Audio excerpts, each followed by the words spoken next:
우리가 지난 시간에 호세아 가정의 비극적인 그 삶을 통해서 하나님께서 이스라엘이 배반하고 범죄함으로써 이스라엘을 심판하시겠다고 하는 그 예정을 회개해서 온전히 하나님 앞에 바로 서게 할 수 있는 그 일에 대해서 호세아서는 우상 숭배에 대한 집중적인 규탄을 함으로 그들의 결심이 견고하지 못하고 자주 흔들리는 데 있어서 그 약함을 책망하고 그리고 회개하고 하나님께로 돌아오라고 그렇게 권고하고 있는 것을 배웠습니다.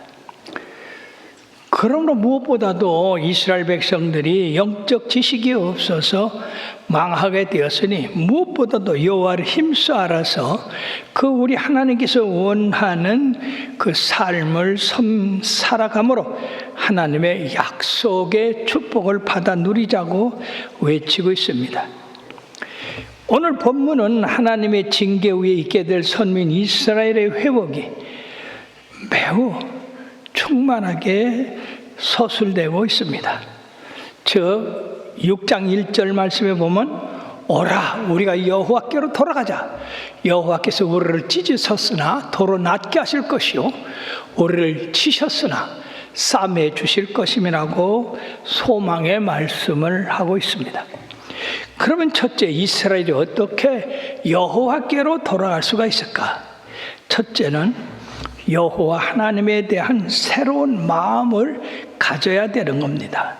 호세아서 10장 12절에 보면 너희가 자기를 위하여 공의를 심고 인애를 거두라. 너희 묵은 땅을 기경하라. 지금이 곧 여호와를 찾을 때니 마침내 여호와께서 오사 공의를 빛처럼 너희에게 내리시리라고 말씀했습니다. 여기서 핵심되는 말은 묵은 땅을 기경하라고 하는 것입니다. 즉 이스라엘 백성들이 하나님에 대해서 완악하고 고집불통임으로 말미암아서 그 마음이 굳어진 땅같이 되었기 때문에 농사짓기가 대단히 어려운 것처럼 우리 하나님의 말씀이 그 속에 떨어져서 싹이 나질 못하고 물을 받아들이지 못하는 그런 땅이 됐기 때문에 바로 쟁기로 그 묵은 땅을 갈아엎어서 부드러운 땅을 만들듯이 과거에 죄악된 그 모든 마음을 돌이키고 하나님의 은혜를 새롭게 받아들여서 싹이 날 수 있도록 이스라엘 백성들은 심령의 변화를 받아서 죄 가운데 굳어지고 방치되었던 마음을 스스로 갈아엎음으로 새롭게 변화하도록 하라는 그러한 충고의 말씀입니다. 바로 그렇게 해야 할 때가 바로 지금이다. 그러므로 기회를 놓쳐서는 안 된다. 여호와를 만날 받는데 찾아야 되고, 그러고 우리 하나님이 이처럼 우리가 회개하고 돌아설 때에 공의를 빛처럼 우리들에게 내려서 우리들로 말미암아 의로움을 심고 긍휼을 거두게 됐다고 하는 것입니다. 즉 회개하고 돌아오면 하나님의 긍휼을 힘입어서 의의 열매를 맺게 된다고 하는 것입니다. 그러면 이스라엘 백성들이 우리 하나님 앞에 구체적으로 회개해야 할 것이 무엇인가? 첫째는 모든 불의를 제하라 했습니다. 불의가 뭡니까? 하나님을 배반한 죄입니다. 우상을 섬긴 죄입니다. 심한 변덕으로 정함이 없었던 마음을 말합니다. 세상을 사랑하고 하나님을 사랑하는 그런 이중적인 잘못입니다. 이러한 잘못을 제거하고 그 다음에 그런 마음이 제거됐기 때문에 마음이 선하게 되어서 선한 바를 주님이 받으시기를 바란다 하는 겁니다. 즉 진정한 회개에 합당한 열매를 맺어서 우리 주님 앞에 제사를 드리는 것과 같은데 우리가 수송아지를 대신하여 입술의 열매로 주께 드리리이다라고 이렇게 말씀한 것은 수송아지 제물보다도 참회하는 입술, 통회하는 심령, 이것이 우리 주님을 더 기쁘시게 한다 하는 것입니다. 다윗도 시편 51편 17절에 하나님께서 구하시는 제사는 상한 심령이라, 하나님이여 상하고 통회하는 마음을 주께서 멸시하지 아니하시리이다. 우리가 먼저 예물을 드림보다도 우리의 마음을 찢고 우리가 잘못한 것을 회개함으로써 하나님이 기쁘게 받으신다는 것입니다. 그러므로 이들은 하나님을 의지하게 되니까 지금까지 강대국을 의지했던 그 마음을 변해서 이제는 아수르의 구원을 의지하지 않겠다고 했습니다. 전에 호세아서 7장 11절의 말씀에 보면 에브라임은 어리석어서 비둘기같이 지혜가 없어서 애굽을 향하여 부르짖으며 아수르로 가는도다라고 했는데, 이제는 이게 반대가 되어서 비둘기 같은 어리석음이 아니라 이제 올바른 정신을 가지고 아수르나 애굽을 의지하지 않는다 하는 것입니다. 그러므로 이 이스라엘의 구체적인 회개의 모습은 우상 숭배가 아니고 오직 하나님만이 이스라엘의 구원자요, 보호자요, 인도자 되신 것을 바로 증거를 한다 하는 겁니다. 그러므로 마치 고아가 부모를 잃어버려서 방황한 그것을 하나님께서 모아서 하나님의 긍휼하심으로 고아를 살펴두듯이 이스라엘을 살펴주신다 하는 겁니다. 둘째로, 그러면 이스라엘이 이처럼 영적 회복, 하나님과의 올바른 관계를 맺어짐으로써 이루는 그 모든 결과는 어떤 것인가? 제일 먼저 이스라엘이 회개한 것은 하나님과의 관계 회복입니다. 하나님과의 관계 회복이 이루어질 때 그 다음에 모든 소원도 이루어질 수가 있는 것인데, 이스라엘이 회개함으로 하나님께서 내가 그들의 반역을 고치고 그랬어요. 이 얼마나 아름다운 말씀입니까? 이스라엘이 하나님에 대한 반역, 배교, 그리고 등을 돌림으로 해서 하나님 앞에 징계를 받게 됐는데, 마치 고멜이 호세아를 버리고 정부에게 간 그것을 이제는 고쳐서 온전히 호세아만 사랑하도록 하신 그 일을 비유로 말씀하고 있는 것입니다. 그러므로 그를 기쁘게 사랑하리니 나의 진노가 그에게서 떠나갔다고 말씀하고 있습니다. 여러분, 하나님과의 올바른 관계를 가질 때에 하나님의 사랑을 받을 수 있고 하나님의 축복을 받을 수 있는 것입니다. 그러므로 먼저 우리의 마음이 성령으로 말미암아 깨끗함을 받아야 돼요. 에스겔서 36장 25절에서 27절의 말씀에 보면 맑은 물을 너에게 뿌려서 너희로 정결하게 하되 곧 너희 모든 더러운 것에서와 모든 우상 숭배에서 너희를 정결하게 할 것이며 또 새 영을 너희 속에 두고 새 마음을 너희에게 두되 너희 육신에서 굳은 마음을 제거하고 부드러운 마음을 줄 것이며 또 내 영을 너 속에 두어 너희로 내 율례를 행하게 하리니 너희가 내 규례를 지켜 행할지라 라고 말씀했습니다. 마음이 하나님으로 향하고 마음이 하나님의 율법을 생각하고 그 율법을 지키려고 하는 마음이 돼야 온전히 하나님의 길로 걸어갈 수가 있는 것입니다. 그러므로 우리 하나님께서 이제 이스라엘이 영적인 회복을 하자 그들의 반역을 고치고 기쁘게 사랑해서 그에게서 내려라고 했던 그런 진노를 전부 거두어 드렸다고 하는 것입니다. 그렇게 되므로 그 다음에 따른 것이 바로 회복에 따른 번영입니다. 그것이 14장 5절에 말씀에 나와 있는데 다 같이요. 내가 이스라엘에게 이슬과 같으리니 그가 백합화같이 피했고 레바논 백향목같이 뿌리가 박힐 것이라고 말씀했어요. 이제 하나님의 진노, 하나님의 두려움이 사라지고 나니까 하나님의 축복이 이슬과 같이 내린다고 말씀했습니다.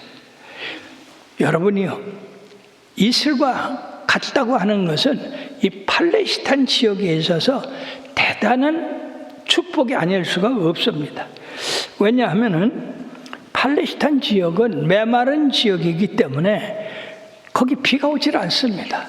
1년에 해봐야 뭐 300mm 정도 비가 오니까 늘 비가 없어서 가뭄에 고통을 당하고 있습니다. 근데 거기 있는 비가 오지 않는데 어떻게 이제 이 풀이나 꽃이나 또 곡식이 열매를 맺을 수 있는가? 그것은 순전히 이슬 때문에 그렇다는 겁니다. 그러므로 이슬의 특징은 어떤 거냐? 신비하고 천상적이다. 그 생기는 것을 우리가 알 수도 없고 밤에 생기는데 공중에서 이슬이 내리게 됩니다. 마치 이스라엘 백성이 광야 40년 동안에 이슬같이 만나가 내려서 그 만나를 주워가지고 빻아서 쪄서 또는 과자를 만들어 먹어 생명을 이렇게 유지한 것처럼 이것은 참으로 하늘에서 내려오는 천상적인 그러한 열매다 하는 겁니다. 그리고 이 이슬은 대단히 부드럽고 고요하게 내립니다.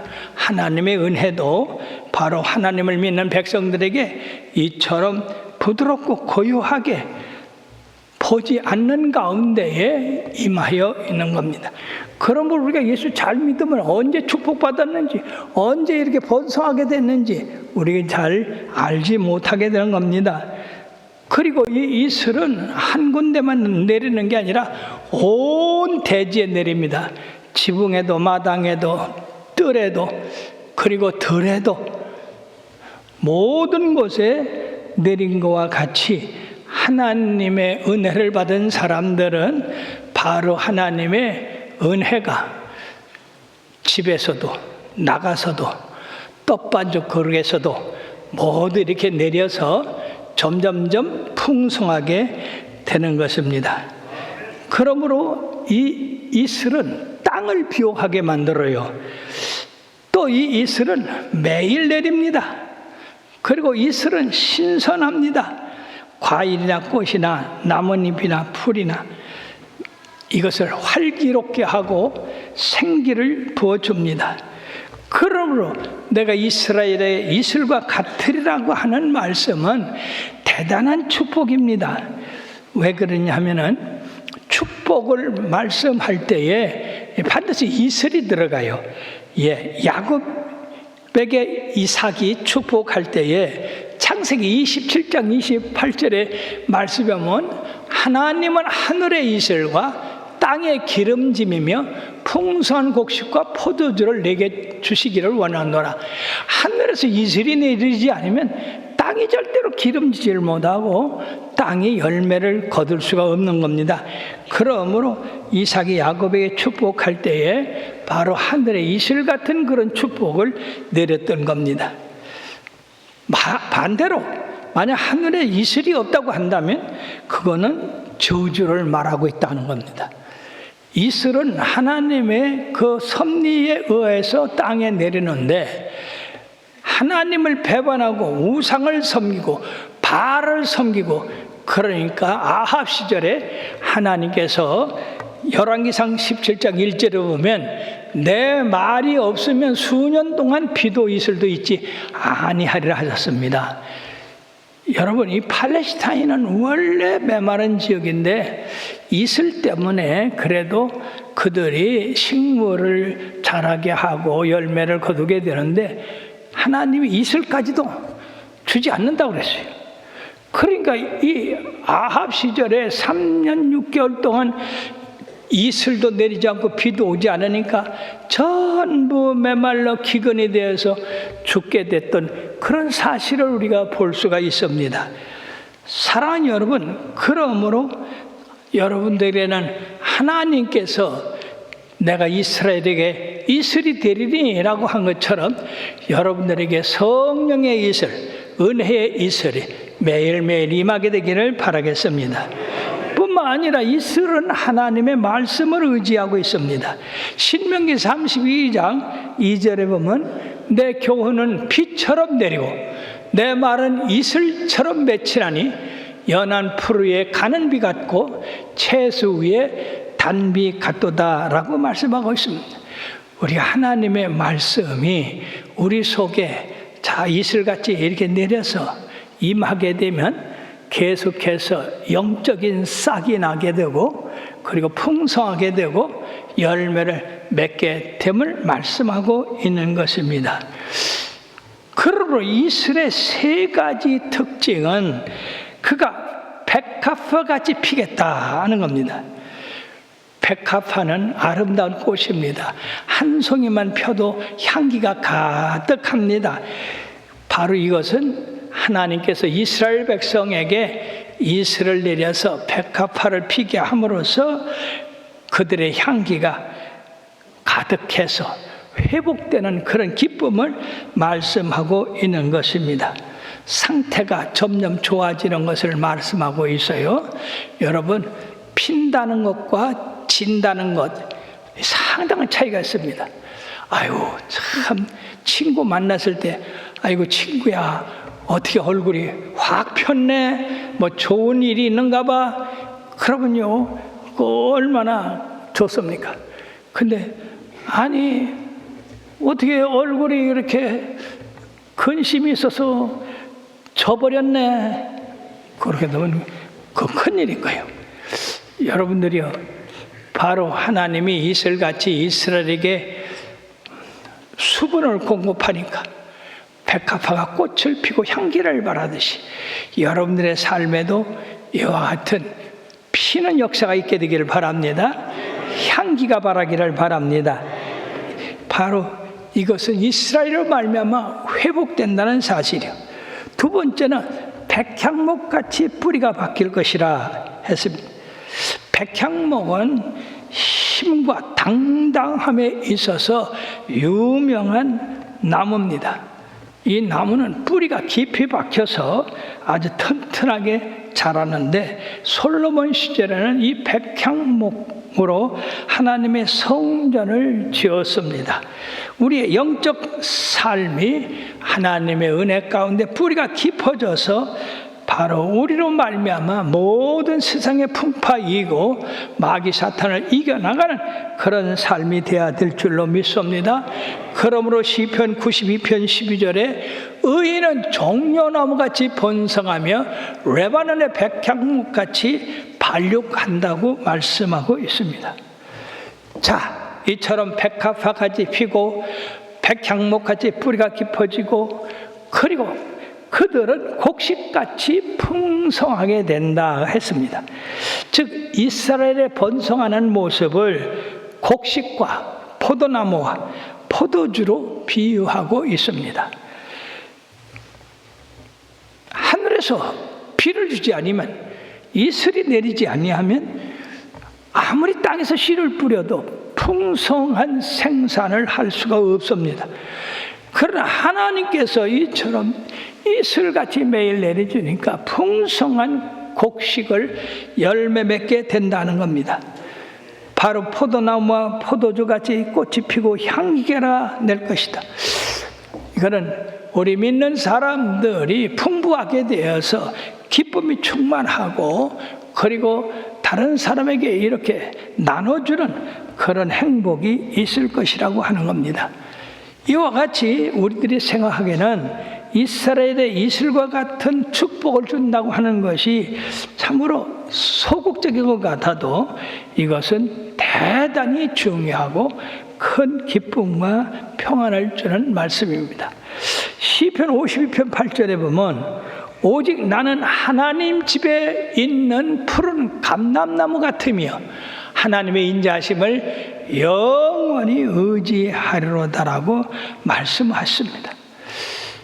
제가 성지순례에 갔을 때 이상한 것은요, 목동이 양들을 갖다가 푸른 풀밭으로 인도하는 것이 아니라 빨간 그러한 광야로 인도를 해요. 근데도 양들은 그런 가운데에서 열심히 뭘 뜯어먹고 있더라고요. 그래서 이상했습니다. 그래 안내원한테 물어봤어요. 아니 저 양들이 지금 뭘 열심히 뜯어먹고 있는데 내가 보기에는 아무것도 먹을 것이 없는데 어떻게 저 양들이 뭘 저렇게 먹느냐고. 그랬더니요, 그 가이드가 이렇게 얘기를 해요. 저기는 사실은 우리 눈에 보이지 않는 풀이 있다는 겁니다.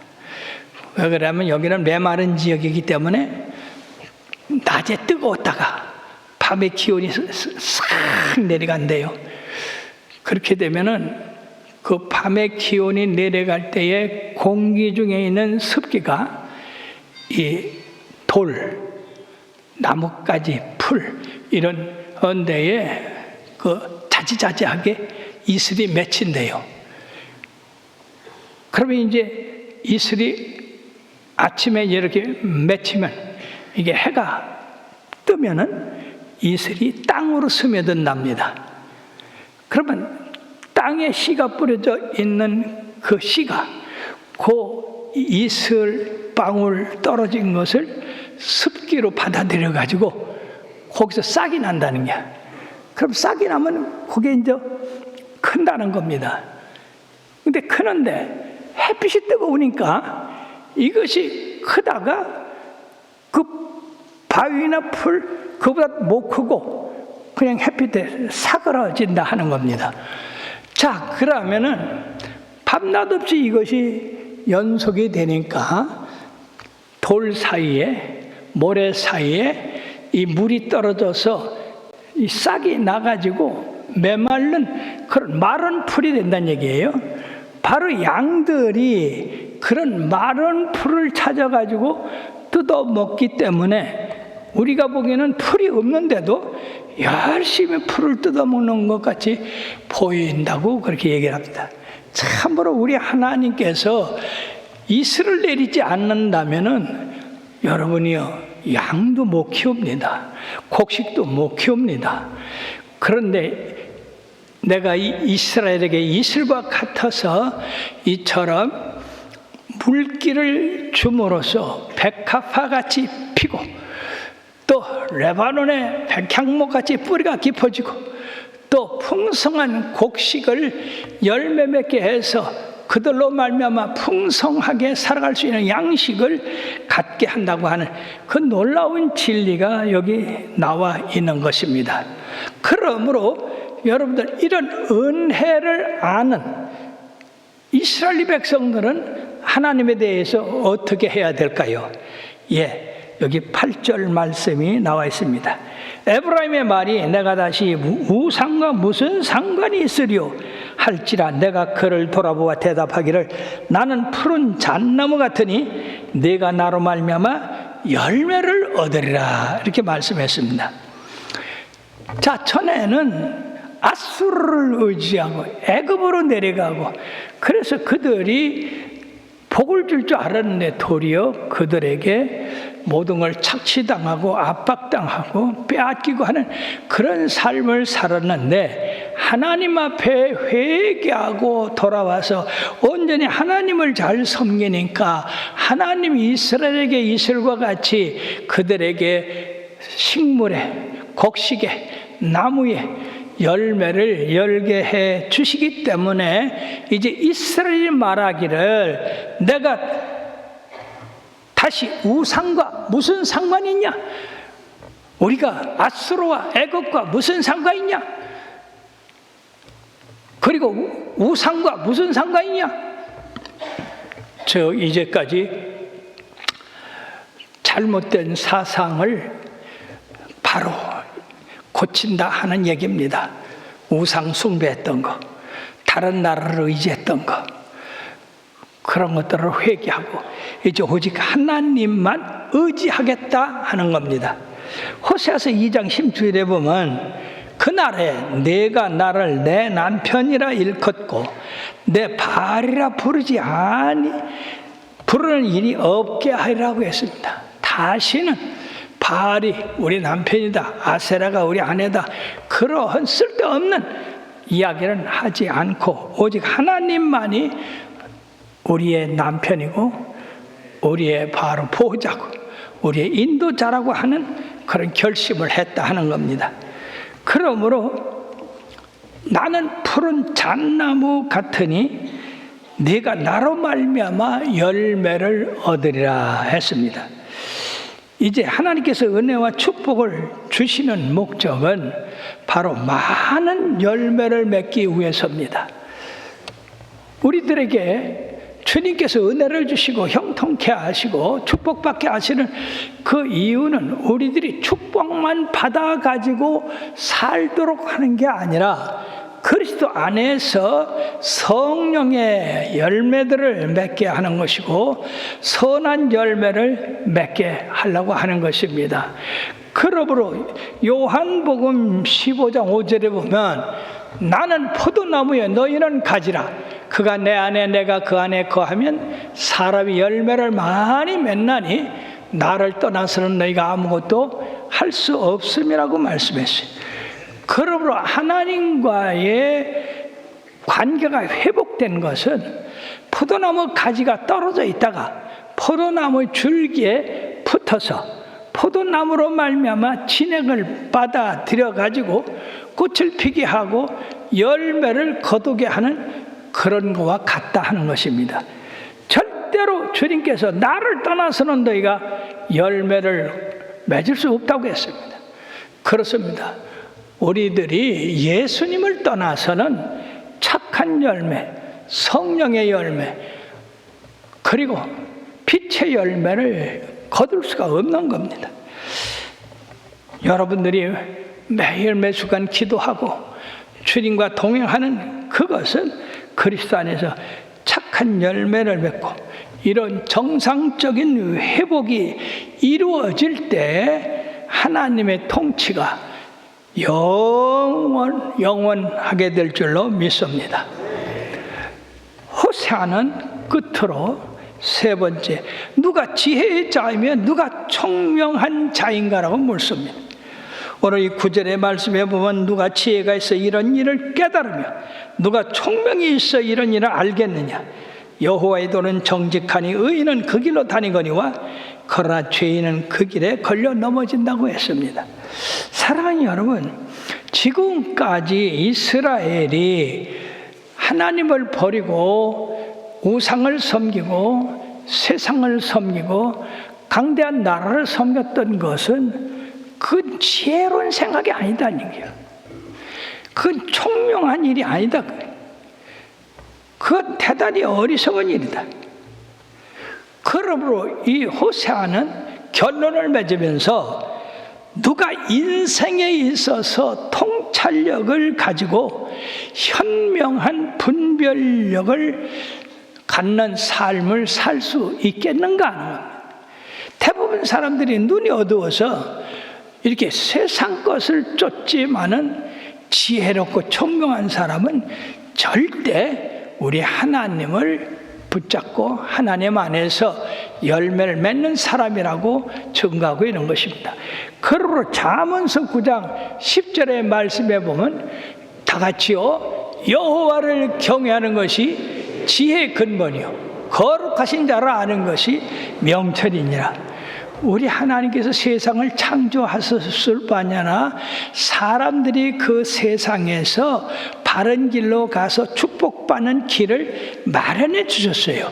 그러므로 사람들이 지혜롭고 총명한 사람들은 인간이 마음대로 살아라고 하는 것이 아니라 하나님이 정해준 법도대로 살아야 형통하구나 하는 것을 깨닫고 하나님이 정해준 법도를 따른다는 것입니다. 그러므로 여호와의 도는 정직하니 의인은 그리로 다닌다고 했고 악인은 그렇지 아니하니 그 길에 넘어진다고 했습니다. 시편 1편도 같은 말씀을 하고 있죠. 시편 1편서부터 3절까지 다 같이요. 복 있는 사람은 악인들의 꾀를 따르지 아니하며 죄인들의 길에 서지 아니하며 오만한 자들의 자리에 앉지 아니하고 오직 여호와의 율법을 즐거워하며 그의 율법을 주야로 묵상하는 자로다. 그는 시냇가에 심은 나무가 시절을 따라 열매를 맺으며 그 잎사귀가 말이 아닌 것 같으니 그가 하는 모든 일이 다 형통하리로다. 그렇습니다. 하나님이 정하신 길로 가는 것이 답답하고 자기의 자유를 억누르는 것 같아도 그것은 우리 인간이 가야 할 길이고 생명의 길이고 영생의 길이 되는 줄 믿습니다. 그러므로 사랑하는 여러분, 이 호세아를 통해서 우리들이 다시 한번 우리의 삶을 되돌아봐야 되겠습니다. 우리가 우리 하나님과의 관계에서 영적인 위험은 어떤 것이었나? 하나님을 노엽게 한 일이 무엇인가? 우상 숭배였는가? 아니면 세상과 반반으로 섬기는 일이었나? 아니면 부분적인 그러한 성장과 부분적인 헌신만 가지고 있었던가? 아니면 무의식 속에서 내 신앙이 점점 퇴보하고 있는 건 아닌가? 내가 심한 변덕을 갖고 있는 건 아닌가? 은혜 받을 때는 내가 잘해야지, 충성해야지, 잘 섬겨야지 그러면서도 어떤 때는 홀딱 변해가지고 게을리고 나태하고 그런 자세를 갖고 있는 건 아닌가? 이런 요인들을 우리들이 냉철하게 살펴볼 수 있어야 됩니다. 지혜자라는 것은 일을 잘 처리하는 자입니다. 총명하다는 것은 밝게 정확하게 파악할 수 있는 것을 말하고 있는데 바로 우리들이 성경의 말씀에 비추어봐서 날마다 거울을 보고 우리의 모습을 고치듯이 우리의 마음을 하나님의 말씀에 비추어봐서 고쳐야 되는 겁니다. 내가 하나님보다 더 사랑하는 것이 있는가? 내가 하나님을 버리고 내가 따르는 것이 있는가? 이런 것을 살펴보고 그리고 즉시 회개해서 바로 고쳐갈 때에 이 사람은 바로 의인의 길을 걸어서 정직한 삶을 삶으로 형통하게 되게 될 줄로 믿습니다. 사랑하는 여러분, 그러기 위해서 항상 성령의 도우심을 받게 되기를 바라겠습니다. 성령이 임하시면 바로 우리를 진리 가운데로 인도하시고 모르는 걸 알게 하여 주시고 그리고 우리들로 말미암아 준비하게 하시는 그런 일을 하기 때문에 항상 성령의 충만함을 받아서 진리의 길로 감으로 아름다운 축복에 넘치는 자녀들이 되기를 주의 이름으로 축원합니다. 기도하시겠습니다.